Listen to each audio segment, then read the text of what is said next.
والصلاة والسلام على رسول الله سيدنا ونبينا محمد وعلى آله وصحبه أجمعين. اللهم أنت ربي لا إله إلا أنت عليك توكلت وأنت رب العرش العظيم. ما شاء الله كان وما لم يشأ لم يكن. لا حول ولا قوة إلا بالله العلي العظيم.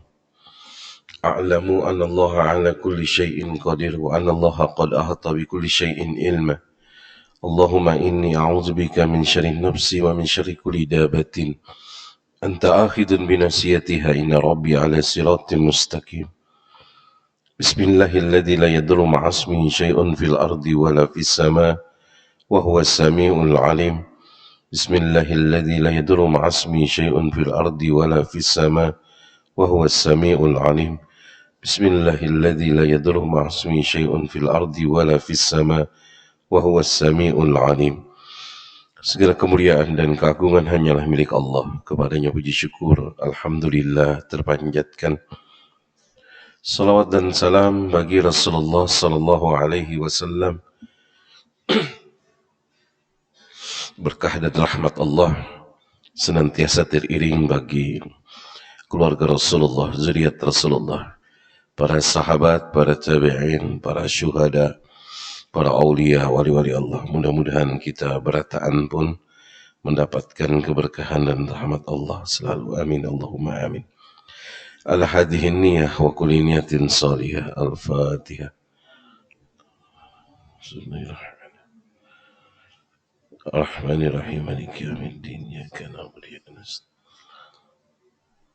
Shiratal ladzina an'amta 'alaihim ghairil maghdubi 'alaihim waladdallin. Amin, Allahumma amin. Bismillahirrahmanirrahim. Alhamdulillahi Rabbil Alamin. Allahumma salli wa sallim wa barik ala Sayyidina Muhammad wa ala alihi wa sahbihi ajma'in. Allahumma ya Allah akhrijna min julumatil wahmi wa akrimna binuril ilmi waftah alaina abwaaba rahmatika waftah alaina abwaaba rahmatika waftah alaina abwaaba rahmatika wa sallallahu ala nabi sallallahu alaihi wasallam walhamdulillahi Rabbil Alamin. Pada kesempatan ini insyaallah akan disampaikan mengenai masalah hikmah daripada ibadah yang kita lakukan, dan nanti akan juga disampaikan secara khusus insyaallah mengenai masalah zakat fitrah, karena kita sudah ada di penghujung ya daripada bulan Ramadan. Di dalam nanti terakhir pembahasannya, pendekatannya adalah fikih. Nah, mengawali hal ini pendekatannya adalah mengenai masalah tasawuf. Jadi di dalam ilmu tasawuf itu ada 3. Ada tasawuf amali namanya, yang kedua adalah tasawuf falsafi, yang ketiga adalah tasawuf akhlaki. Kalau tasawuf falsafi itu ya pendekatan kepada Allah Subhanahu wa ta'ala. Kalau tasawuf amali sekarang biasanya di tarikat-tarikat adalah dalam rangka juga pendekatan kepada Allah Subhanahu wa ta'ala. Tasawuf akhlaki ini yang paling mudah kita pahami, dan seharusnya kita banyak mempraktekkan mengambil hikmah dari ini.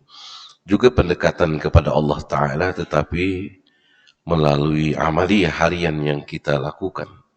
Masalah perilaku dan sifat yang kemudian disebut di dalam agama kita dengan akhlak. Akhlak itu kan pembahasan tentang perilaku, sifat. Ada bahasa lain selain akhlak, itu adalah kata orang etika, ada juga moral, ada susila, ada norma, dan segala macam. Cuma ya berbeda, karena akhlak ini lebih lengkap. Perbedaannya di mana? Pada tolak ukur. Tolak ukur etika itu, etika ya, asal katanya kan ethos. Itu bahasa Yunani, artinya akal, pikiran. Moral itu tolak ukurnya sesuatu yang berlaku di masyarakat satu lingkup tertentu. Karena asal katanya mores, bahasa Latin itu. Dan memang sudut pandang tolak ukurnya adalah kebiasaan yang berlaku di masyarakat. Nah, akhlak ini tolak ukurnya adalah Al-Quran dan Sunnah, serta metode pengambilan istinbat hukum selain Al-Quran dan Sunnah yang kita sebut dengan ijtihad. Contoh sebelum kita masuk kepada pembahasan. Kalau di masyarakat India misalnya, sebutlah artis India, apa Kajol, yang tahu Kajol. Dulu ada film Kuci Hutahe, Kajol itu. Kalau Sahruhan tahu lah. Kajol itu kalau menari kan kelihatan pusat. Ya kan, pusat. Nah, menurut masyarakat India itu gak ada apa-apa. Karena adat istiadat mereka seperti itu.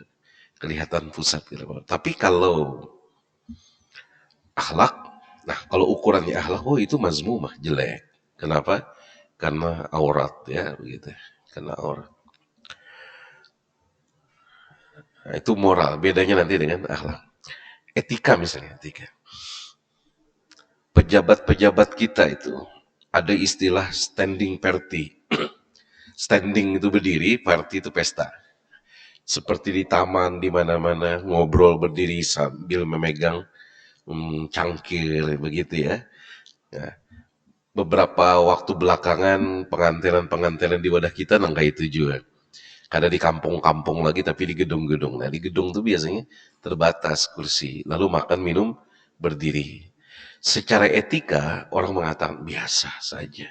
Sekarang biasa saja kenapa? Orang pejabat juga berdiri kok. Gitu ya. Tapi secara akhlak jelek. Kenapa? La yasrubanna ahadukum qa'iman. Dilarang bagi kamu minum berdiri. Nah itu kan ukurannya hadis tuh. Dilarang bagi kamu minum berdiri. Kecuali zam-zam. Sebab ada riwayat Rasulullah dan Ali bin Abi Thalib minum zam-zam berdiri. Ya. Kecuali zam-zam. Jadi ukurannya beda. Nah kalau akhlak ini ukurannya Al-Quran dan Sunnah.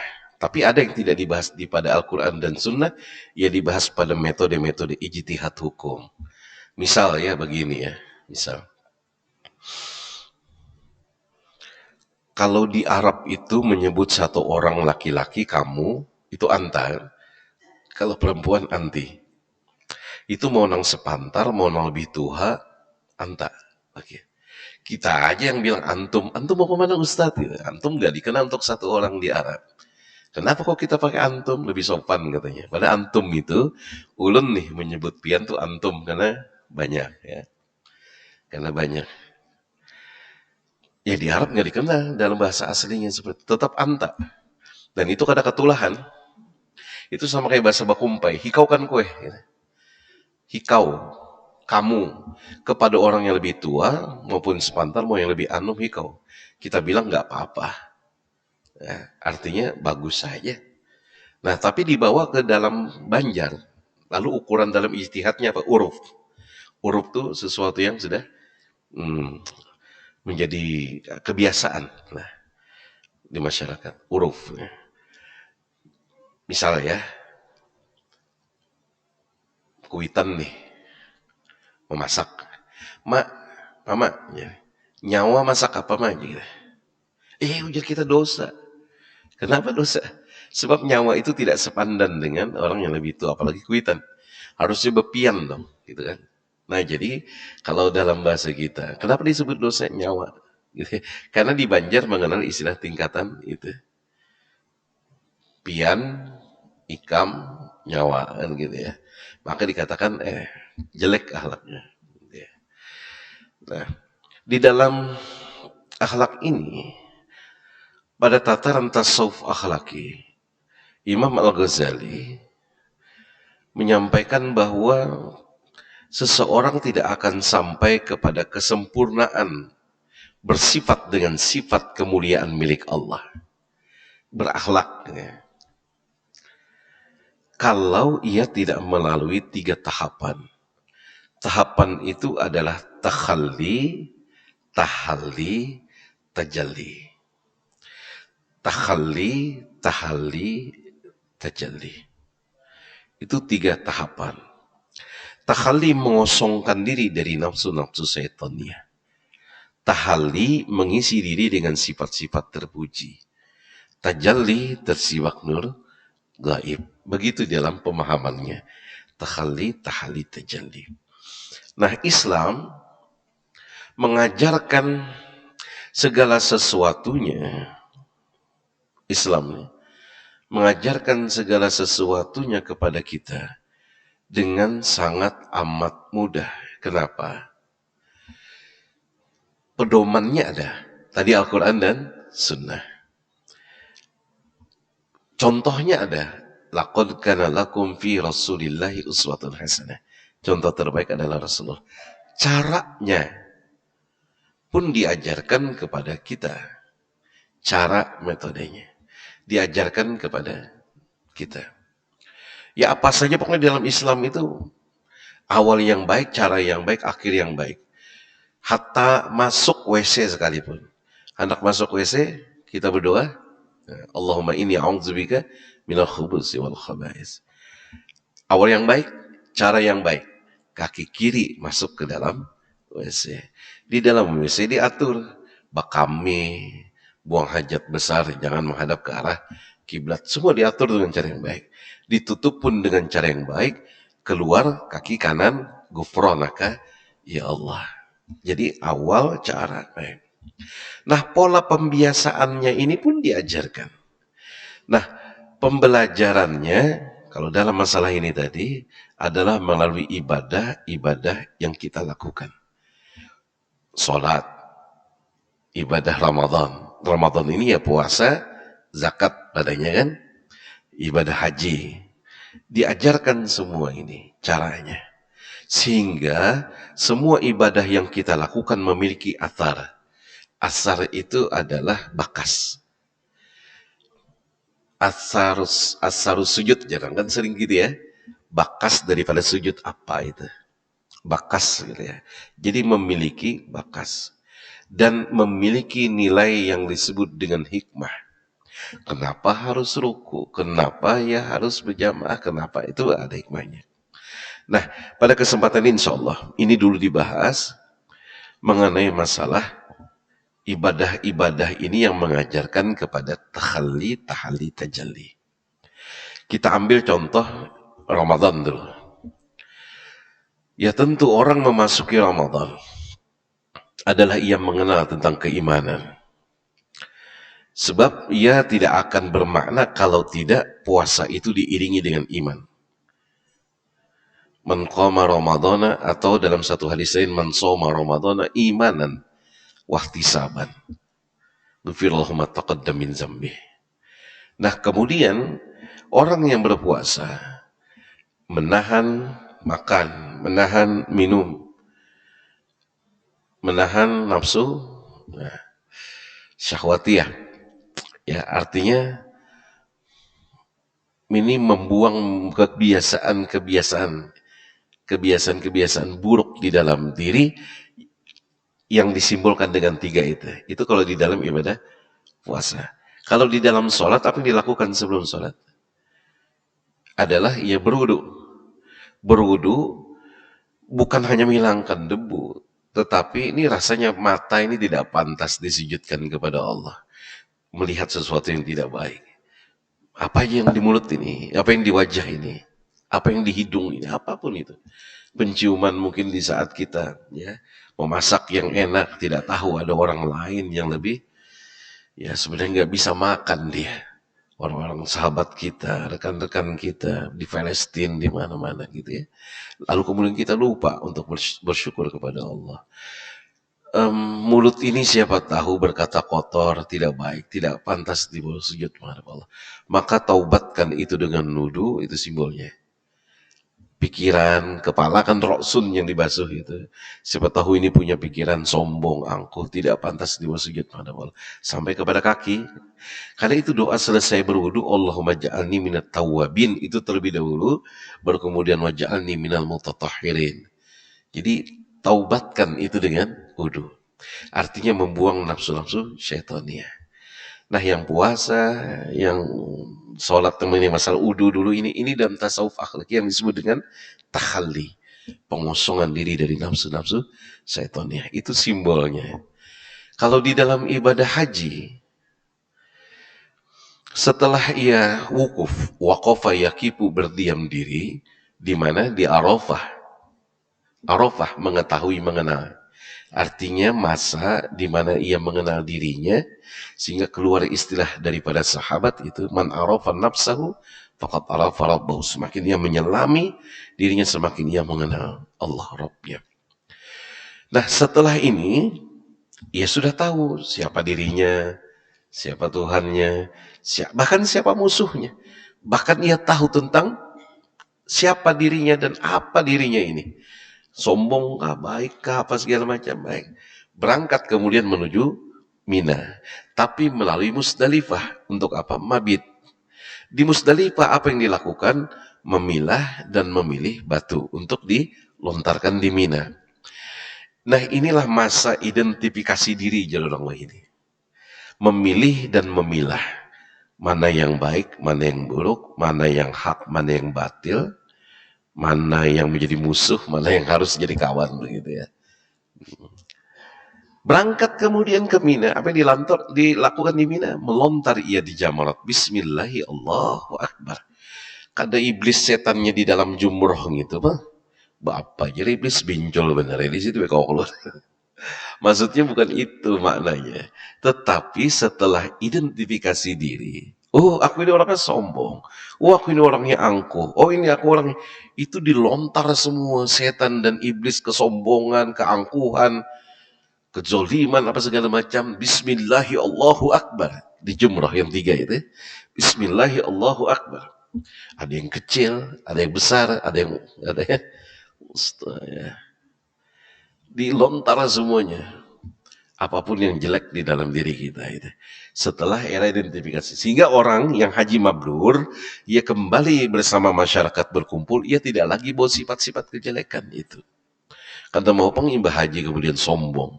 Wah, nang dikisahkan, seorang lah. 3 kali sempat mencoba jarasot, nang kaya ada kawan yang lain. Wah, di kloter seorang aja. Itu nang dikisahkan kadang. Bukan itunya, tapi bagaimana pembawaan sifat-sifatnya. Nah ini yang disebut dengan takhalli, tahapan pertama. Nah yang kedua, baru tahalli, diisi diri ini. Nah kalau di dalam ibadah Ramadan jelas, sholat sunnah yang dilakukan, kemudian membaca Al-Quran lebih nikmat dibandingkan dengan bulan-bulan lainnya, kemudian amal soleh diperbanyak, sedekahnya apa segala macam. Mengisi diri dengan sifat-sifat terpuji. Kalau di dalam sholat, wah apalagi dalam sholat lebih jelas. Pola pelatihannya setiap hari. Misalnya, kada mau pang misalnya orang mengantuk. Imbas sahur nih mengantuk. Guringnya. Sempat lagi subuh nih bangun jam kayak ini nah. Oh ya masih mengantuk aja lagi ya. Kena aja gini aku gabung aja dah orang lain. Juhur itu juga.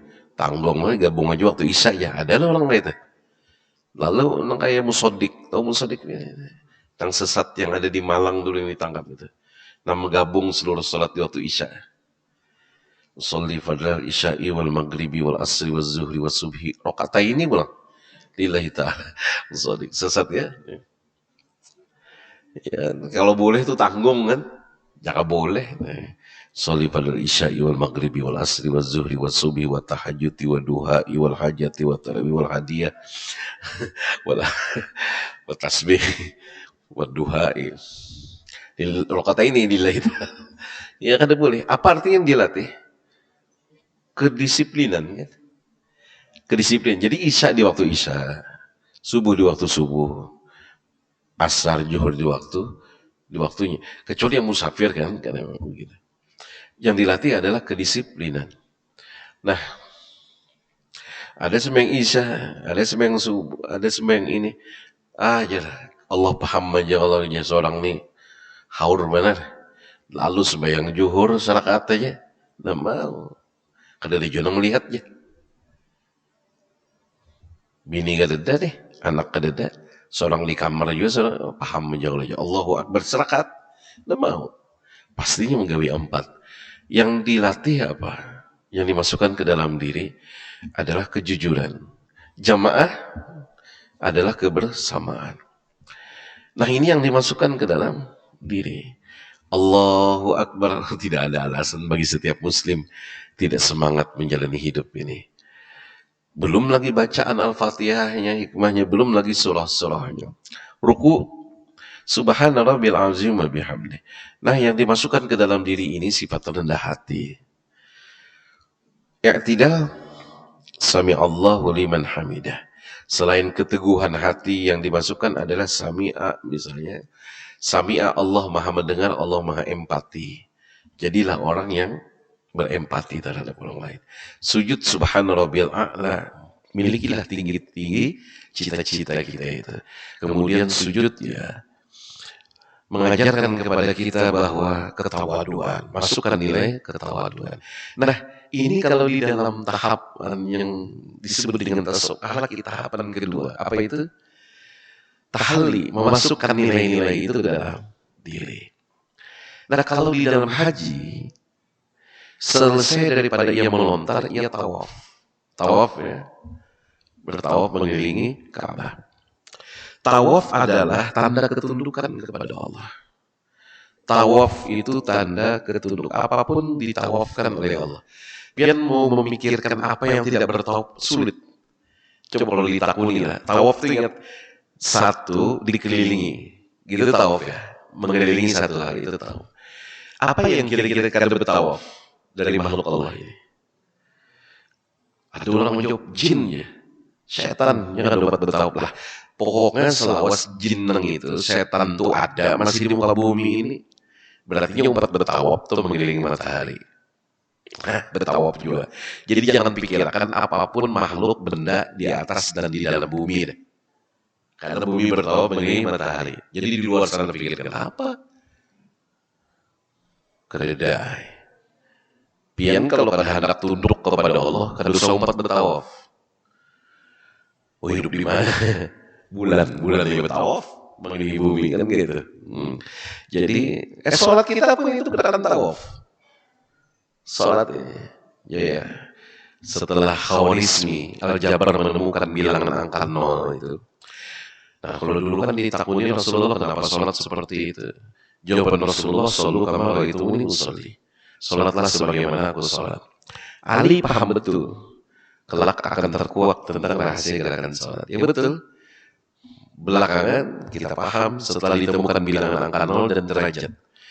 Ternyata satu rakaat itu sama dengan satu kali putaran tawaf. Dari mana kok bisa begitu? Baik, gini ya. Ini kepala, anggap ini kepala. Ruku membentuk, ini mau pertukangan, memang paham. Ruku membentuk 90 derajat kan?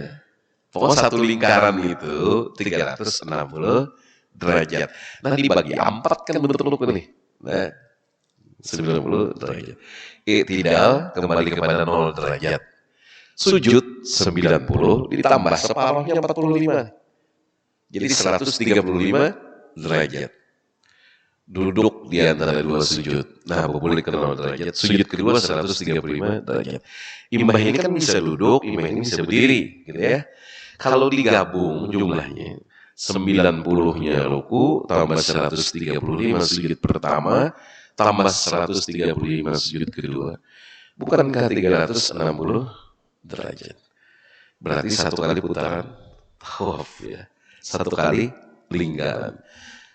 Itu hikmah yang diungkapkan oleh Habib Adnan dari Bali. Banyak juga di dalam kalau orang kuliah gitu biasanya ada mata kuliah matematika Al-Quran. Nah di situ juga dibahas, termasuk yang sekarang ini sering ya diperdebatkan lah pendapat beliau ini. Ya ini Kiai Haji Fahmi Basyah. Padahal Zuriat itu lambai yang cuma tinggal di Sumatera dan sekarang mengajar di UIN Syarif Hidayatullah Jakarta. Juga mengungkapkan masalah ini. Yang kenapa jadi kontroversial karena Sirin menyambat Borobudur itu yang membangun adalah Ya, Nabi Sulaiman dan bala tentaranya, umatnya. Nah itu yang kemudian menjadi kontroversial ya. Tapi masuk akal sih dengan perhitungan-perhitungan matematika. Sehingga sampai wayah ini kadang mematahkan bujur-bujur pendapat Sirin. Sebab Sirin berdasarkan perhitungan ini seperti ini. Relipnya menunjukkan bahwa ini seperti ini. Apa yang diceritakan di dalam Al-Quran ini relip di Borobudur ini ceritakan tentang itu. Cuma kontroversialnya kenapa? Karena orang menganggap bahwa itu ampun Sailendra ya, masyarakat Buddha gitu. Jadi bukan Islam gitu maksudnya. Nah, jadi sholat menegakkan tawaf. Tawaf tanda ketundukan. Jadi orang yang diisi itu ke dalam diri di dalam ibadah haji. Nah, ini yang disebut dengan tahapan kedua, tahalli. Nah, yang ketiga, tajalli, tersibak nur gaib. Kalau di dalam sholat, sifat-sifat ini jangan ditahan. Yang kemuliaan-kemuliaan dimasukkan dalam diri ini jangan ditahan, tapi keluarkan. Dibiasakan, keluarkan. Maksudnya kebiasaan itu apa? Dulu ulun baca Pancasila dan Undang-Undang Dasar 1945 ya. Itu dengan harapan kan siswa-siswi itu memiliki nilai-nilai Pancasilais. Seminggu sekali waktu upacara. Nah, sholat 17 kali seharusnya menjadi kebiasaan. Nah, kalau sudah terbiasa ini, maka keluarkan. Di mana simbolnya? Assalamualaikum warahmatullah, Assalamualaikum warahmatullah. Jadikanlah ini membawa keselamatan dan rahmat bagi kanan dan kiri. Dikeluarkan. Maka tajalli, tersibak nur gaib. Apa maksudnya? Nanti sekalian dengan contoh lainnya. Di dalam ibadah haji, yang kemudian setelah ia bertawaf, ia melakukan sa'i. Pengulangan, sofa, marwah. Dibiasakan ini, ya dibiasakan. Maka ia akan mengkarakter. Ya kalau begini saja, kebiasaan itu, kalau orang sudah membiasakan hal yang baik, maka ia akan terbiasa melakukan kebaikan. Tapi kalau orang melakukan keburukan, ia sulit untuk merubahnya kalau ia tidak membiasakan lawannya. Ya. Sholat itu membiasakan diri agar melatih kita melawan daripada kebiasaan-kebiasaan buruk. Ya. Nah, ya sama aja lah kalau awal kita Ramadan coba nalih bangun sahur karena ada orang yang ada biasa puasa. Tapi di pertengahan Ramadan karena sudah terbiasa bangun sahur, ya kadang ada alarm belum berbunyi gini kadang sudah bangun begitu kan. Biasa saja kemudian sahur kadang mengantuk seperti awal. Kebiasaan itu ya. Ada orang biasanya gini disebut orangnya penolong, insya Allahnya sekali kada dua kalinya menolongnya orang. Orangnya penyabar, insya Allah sabarnya kada sekali dua kali. Sering tertimpa musibah misalnya, tapi ya tetap ya biasa saja, tawakal kepada Allah. Kita katakan penyabar. Ya, itu yang baik kan. Tapi ada juga yang buruk tuh. Orangnya pengeramput. Insya Allah kada sekali dua kalinya berbohong. Orangnya kayak itu kan. Nah, karena kebiasaan. Jangankan itu kan. Pian hendak dari nang SD, SMP, kuliah sampai nang tuha. Kalau disuruh nih menggambar. Sediakan kertas pulpennya. Mari kita menggambar pemandangan. Insya Allah nang pian gambar gunung. Gunungnya dua, di tengahnya matahari, berambut. Terbiasa menggambar matahari berambut. Mana ada matahari berambut? Bahkan ada yang menggambar bermata. Di tengah-tengahnya nih gunung, matahari. Tengahnya ini jalan. Jalan tuh jalan aspal. Dari mana kita tahu? Pada warnanya putih aja. Karena di tengah-tengahnya ada garis putus. Biasanya kayak itu digambar. Di sini ada rumah, pohon nyur. Di sini sawah. Kenapa gambar pemandangan kayaknya fenomenal betul ini tempatnya. Padahal kita kada tahu di mana itu adanya. Padahal pemandangan tiap hari kita melihat di muka rumah, di muka masjid. Kada kita gambar.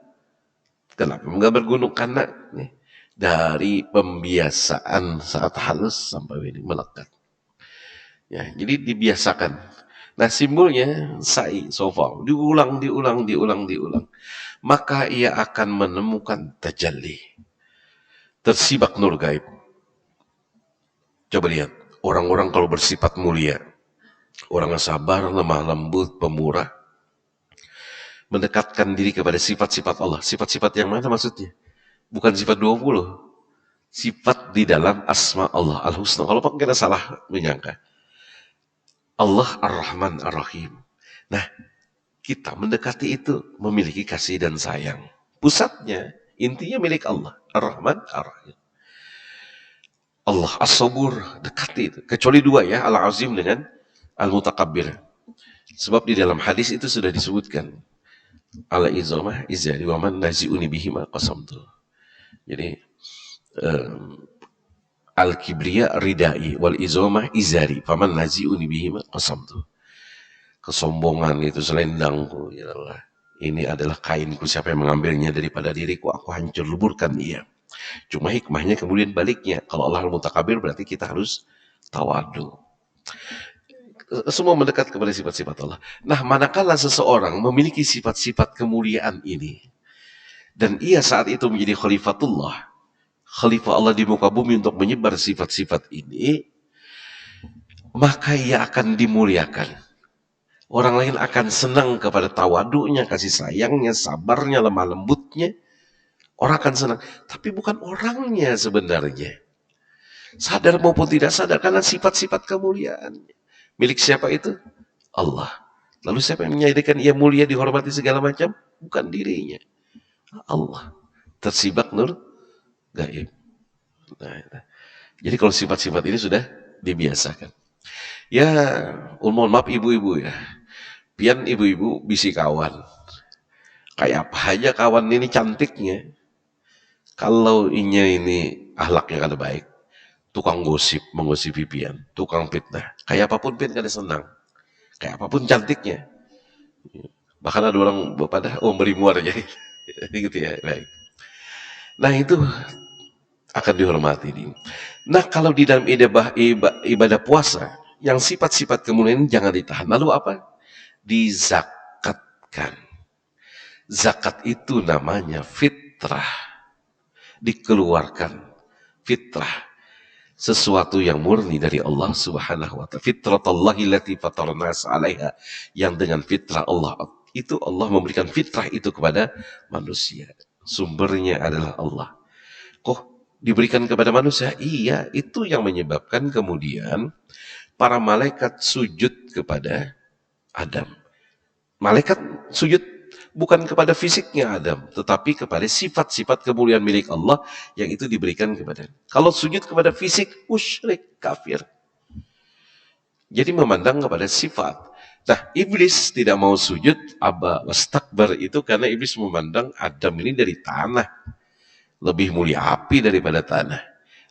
Jadi pola pandangnya adalah fisik kalau iblis kan. Kalau malaikat sifat.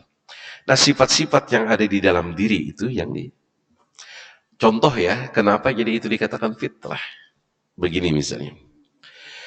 Kekanakan hanya lahir, umurnya 2 minggu. Diajari oleh kuitannya nih, oleh mamanya nih. Nah, kalau ikan menangis, mama gendong, ampih menangisnya anak lah. Kada paham anak ini. Tapi saat anak ini menangis, diangkat oleh mamanya, didekap oleh mamanya, disayang. Apakah bahasa sayang itu? Cup. Apakah bahasanya lah?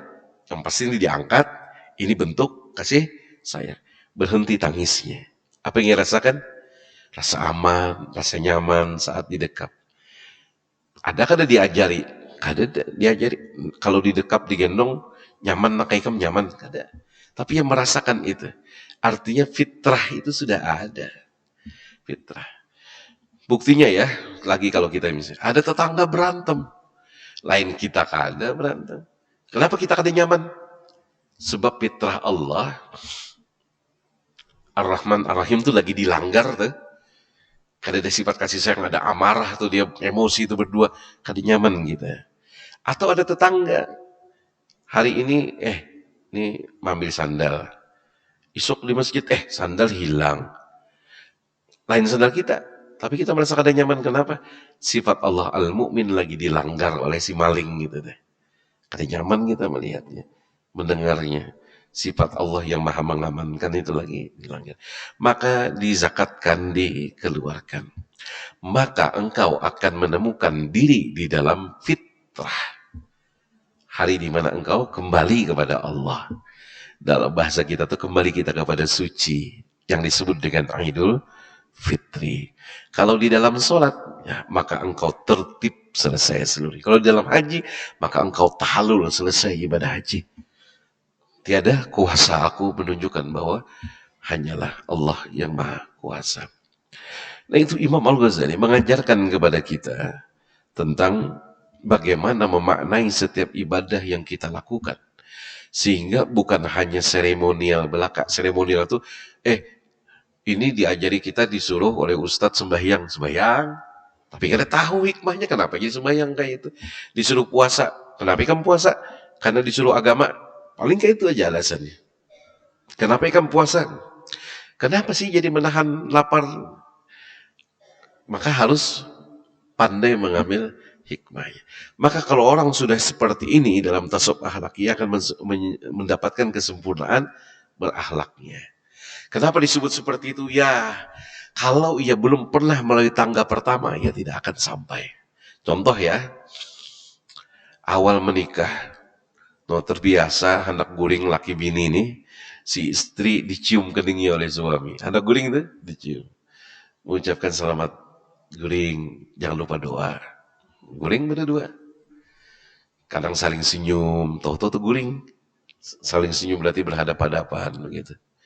Setelah punya anak 1, 2, 3, yang tadinya berhadapan-hadapan, ya punggung ketemu punggung, tadinya bau melati, sekarang bau param kocok loh.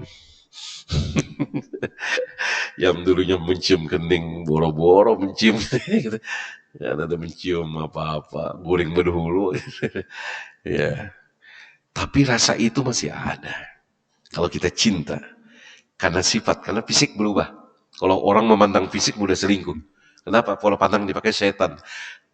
Istri tambah tua, gitu, istri tambah tua. Kalau kita memandang fisik, banyak yang lebih anom dan lebih cantik. Tapi bukan itu kan yang menyebabkan bertahan. Insya Allah pola pandang malaikat yang sifat tadi.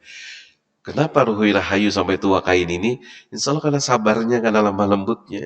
Bukan karena fisik semakin menua. Gitu ya. Jadi kemuliaan sifat ini, itu masih tertanam pasti dalam diri. Suatu ketika, hendak kayak dahulu mencium kening istri. Apalagi bimbah bisi salah misalnya lawan istri pun sabar. Kayak apa aja terenyuh kadang suami itu karena kesabaran kemana lembut. Sarik kada juga istri ini. Gitu ya. Lalu ada hendak mencium. Nah, hendak mencium istri saat hendak guring kayak dahulu. Apa yang menghalangi? Gengsi, keakuan. Selama gengsi itu masih ada, ia belum pernah melalui tahapan pertama yang disebut dengan takhalli. Karena itu belum dibuang. Maka bagaimana? Singkirkan gengsi, singkirkan keakuan, keegoisan itu. Singkirkan. Kita sudah mulai tahapan pertama. Apa itu? Takhalli. Cium. Dengan kasih dan sayang. Takhalli, memasukkan sifat kasih sayang, cium. Adakah kemudian bini sangit? Apa cium-cium? Mungkin sekali, 2 kali gitu terus, 3 kali. Berpikir juga bini tuh, buang perangai. Insya Allah tambah sayang. Ya, nggak ada. Insya Allah tambah sayang. Karena kita memberikan kasih sayang, efeknya kita akan mendapatkan juga itu. Insya Allah disayangi kita apa? Karena kebiasaan lama itu.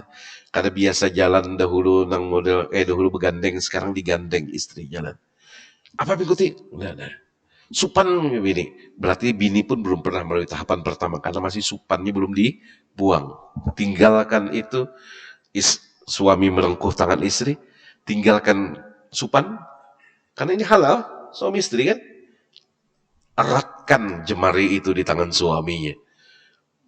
Tersenyum tuh berdua kan. Kenapa jadi tersenyum? Insya Allah karena ada getaran cinta kasih sayang pusatnya dari Allah Subhanahu wa Ta'ala. Nah, adakah orang lain kemudian melihat, kain ini bergandengan, diketawakan? Enggak.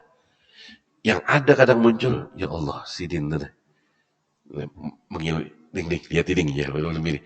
Tuh tetangga kita, kai ini mesra, masya Allah. Nah, sudah sepuh berjalan pun pinanu, tapi kai ini bergandengan saling bantu, luar biasa. Terenyuh. Kadang di televisi pun kadang orang miskin tuh membantu, orang miskin terenyuh nih. Ya, kayak dulu apa, tolonglah apa program TV kayak gitu. Terenyuh. Dari mana rasa terenyuh kita? Itu tersibak nur gaib. Intinya kita akan senang kepadanya karena Allah yang membukakan hijab itu. Nah, jadi yang kita zakatkan intinya adalah fitrah, kesucian itu yang bersumber dari sifat Allah. Maka keluarkanlah semua sifat-sifat kemuliaan, kita akan menemukan hari di mana kita kembali fitrah. Ada mau pang imbah hari raya, tapi kemudian apa namanya, angkuh, sombong, merasa alim segala macam, itu jauh dari nilai fitrah. Nah, berbicara tentang fitrah, kita masuk kepada pembahasan fikih. Ya, kalau zakat pian paham aja sudah apa yang dikeluarkan itu kan. Kalau tadi hikmahnya, tapi bentuk fisiknya, simbolnya itu adalah beras ya. Kalau zakat, beras sebanyak apa? Satu sa', satu rangkup tangan. Nah, ini kemudian diterjemahkan kalau dalam bahasa perhitungan sekarang ya 2,5 kilogram bahan makanan pokok. Apa bahan makanan pokok kita? Beras. Sudah beras. Kalau itu dikonversikan ke liter, maka 3,5 liter. Memang ada pas hitungannya, tapi lebih. Kenapa harus lebih? Ihtiyat, kehati-hatian.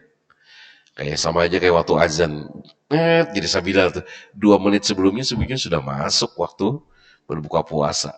Tanpa dilebihkan daripada itu, di jadwal tuh dilebihkan 2 menit ke hatian. Jadi 3,5 liter. Nah, bagaimana dengan uang kalau zakat fitrah? Ini kalau ulun dari peguruan dan apa yang ulun pahami. Kalau fitrah baras, jangan uang. Berbeda dengan zakat mal. Ya kalau pindah sekalian, zakat malnya serahkan berupa uang, zakat fitrahnya tetap baras. Waktunya sampai apa sebelum pelaksanaan Idul Fitri. Nah, baras. Kenapa? Kalau uang, karena banyak orang hendak praktis uang. Ya beda ya, fidyah juga gitu. Fidyah itu makanan yang mengenyangkan, berarti makanan jadi. Kayak apa aja kami hurupi lawan baras ya. Kadang loh, ini fidyah apa? Fidyah karena orang ini Tuhan sudah kada mau puasa. Pian sudah diberikan kemudahan kada berpuasa. Karena uzur kalau berpuasa, nak awal lagi nih. Kuitan pian sudah diberikan kemudahan kada berpuasa, cukup diberi fidyah. Dan fidyah adalah makanan yang mengenyangkan. Pian hendak permudah, pulanglah. Gitu bahasanya. Nah, saya jelas kalau fidyah. Kenapa tadi baras kalau zakat fitrah? Sebab begini, kalau dihurupi dengan duit, banyak permasalahan ya, di masyarakat. Pertama lah, ulun pernah menyaksikan di baras, di hadapan nih di meja, datang orang menjulung duit. Duit ini kan dalam mazhab Hanafi, ya. Berakad di atas baras itu nih.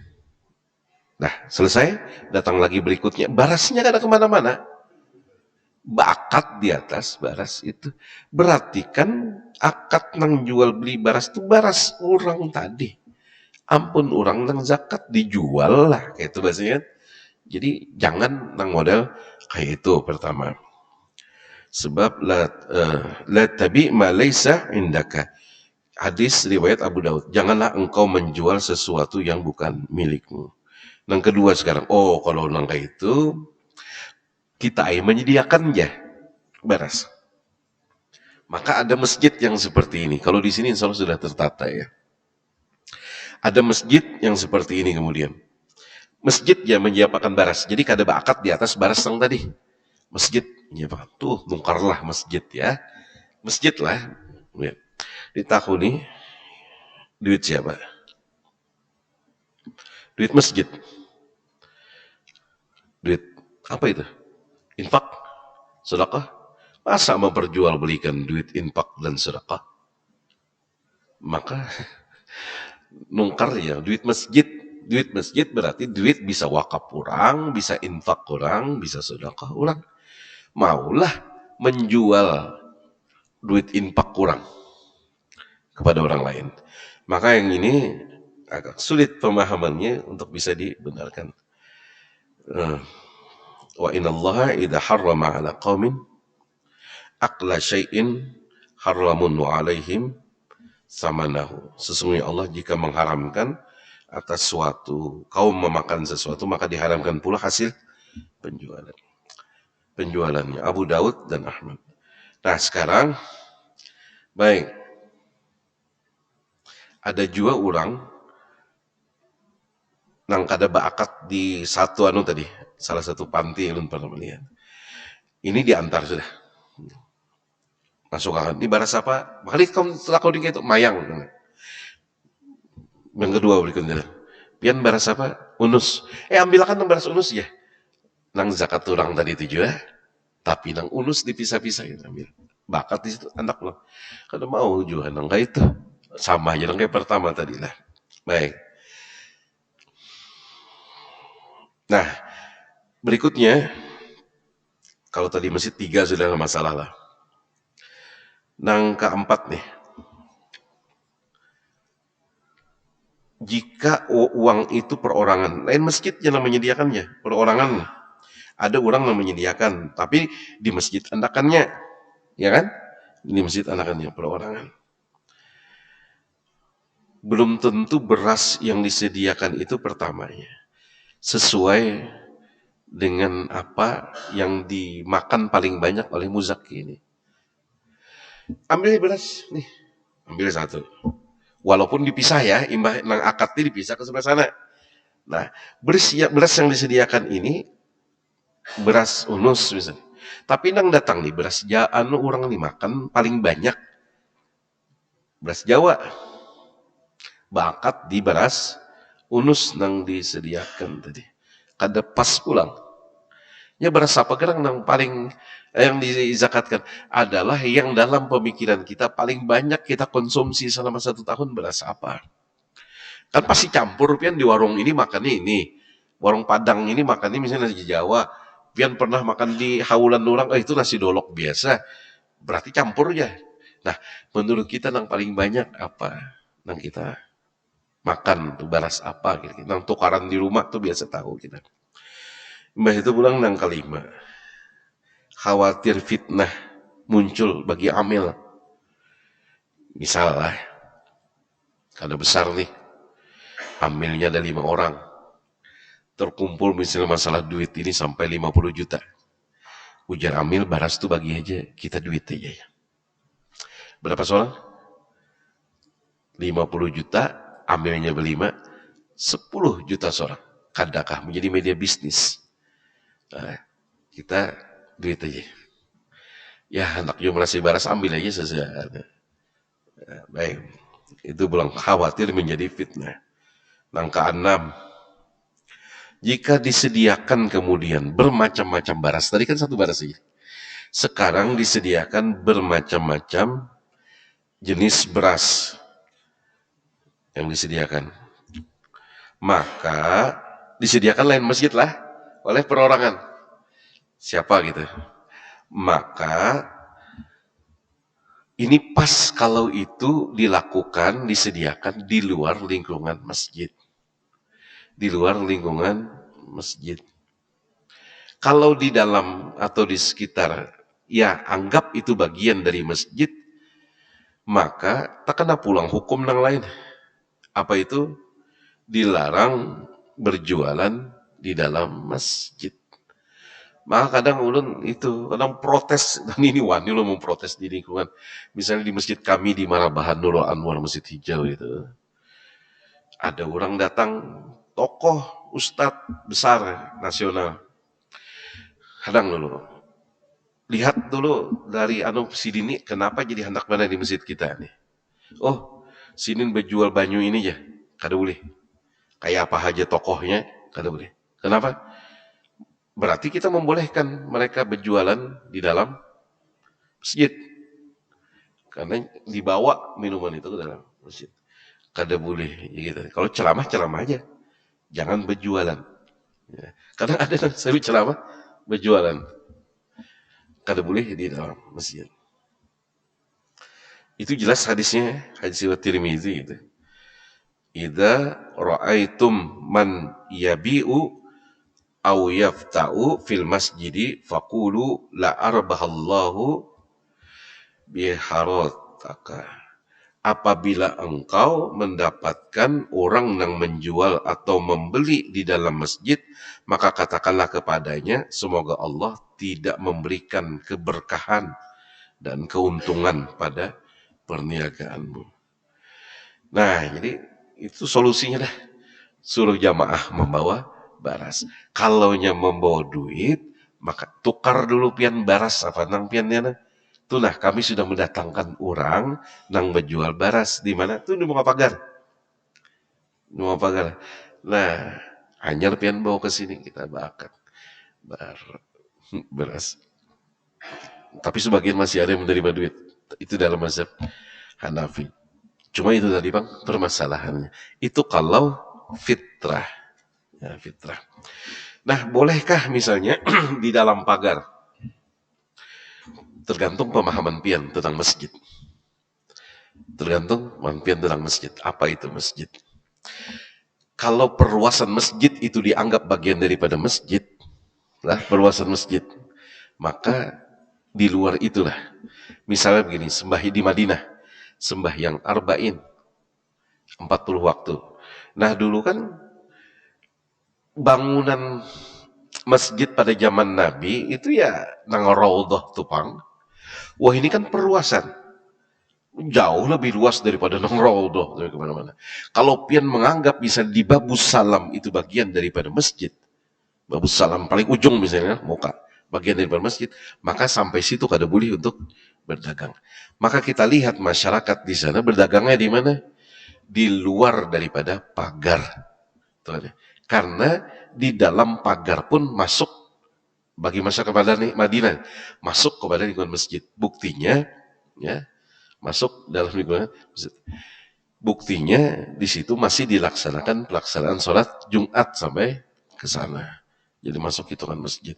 Tapi ada juga pada kada apa-apa sebutnya di luar itu, di luar daripada masjid. Kenapa? Jadinya sebab ini orang yang beranggapan arba'in kada sah kalau di halaman masjid. Yang dimaksud masjid mana?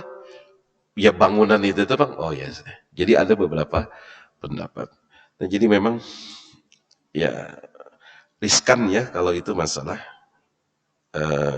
zakat fitrah. Masing-masing kita harus soalnya berzakat fitrah ini berbeda nanti dengan zakat mal. Zakat mal ini kan orang-orang tertentu saja yang mengeluarkan zakat mal. Zakat mal itu bagaimana?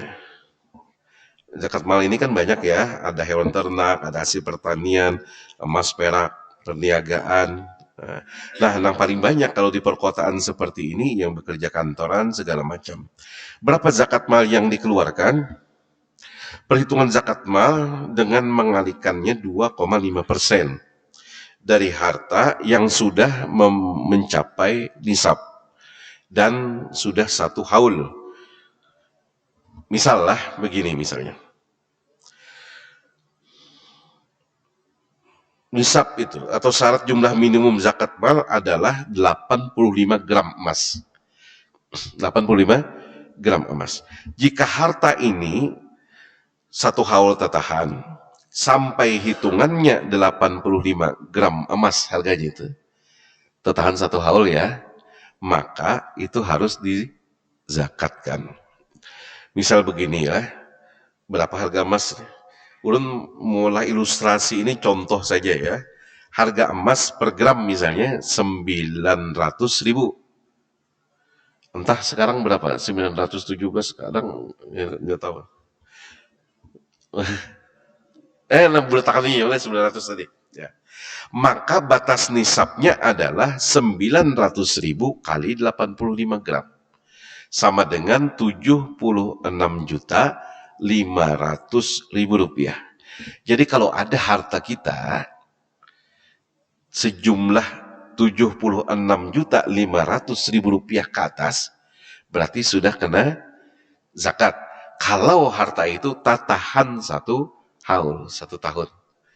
Kalau ini keluar masuk kadang 50, kadang mencapai 80, karena keluar pulang, karena masuk pulang, itu kada perlu zakat. Atau utang lebih gondol, maka kada perlu zakat. Cicilan rumah, duit ada ya 76 nih. Cuma cicilan rumah ini tinggal 1 miliar, di saya utang. Berarti lah 76.500.000 setara 85 gram emas. Sudah mengendap sekali lagi setahun. Maka wajib menunaikan zakat. Berapa zakatnya? 2,5% dari jumlah itu.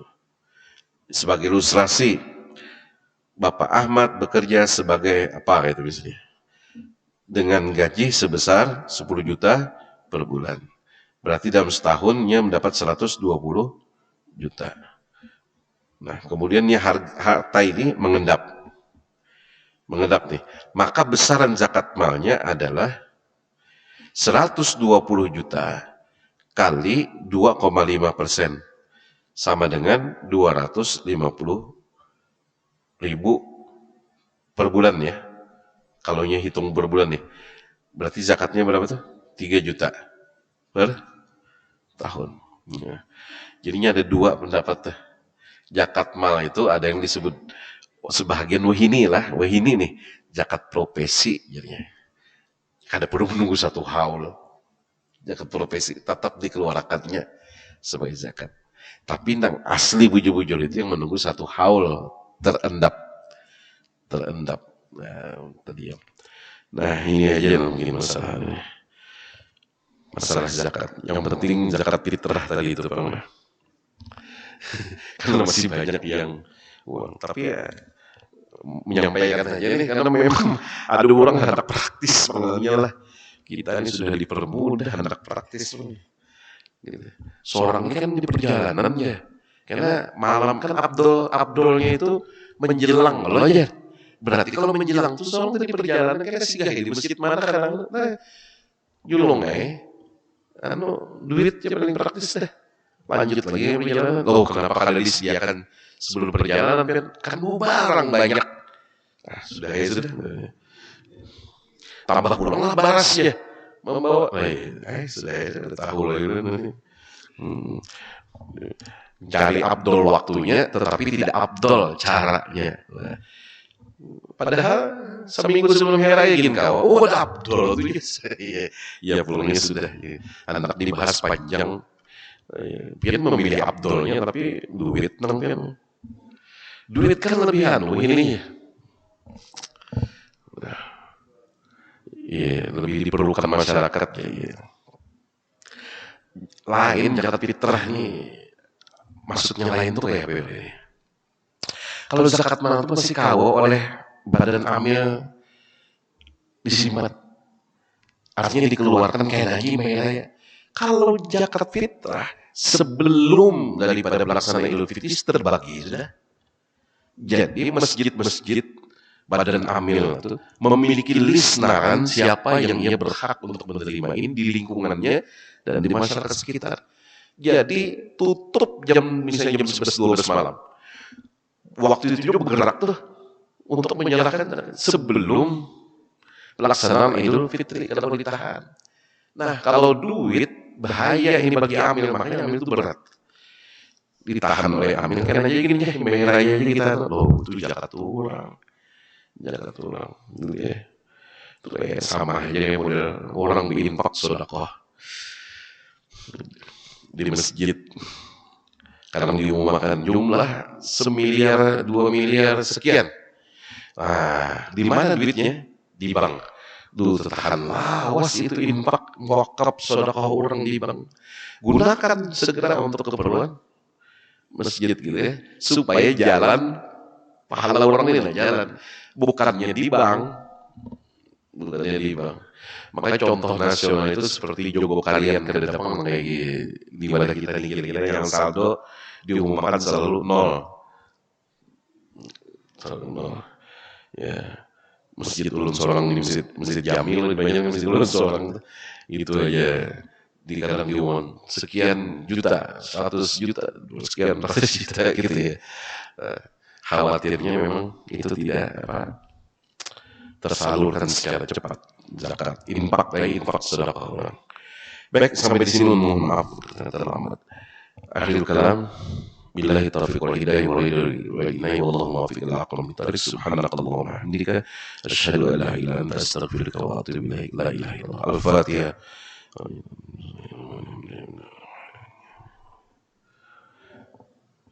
Shiratal ladzina an'amta 'alaihim. آمين اللهم آمين. بسم الله الرحمن الرحيم. الحمد لله رب العالمين. اللهم صل وسلم وبارك على سيدنا ونبينا محمد وعلى آله وصحبه أجمعين. اللهم يا الله إنا نسألك بأن نشهد أنك أنت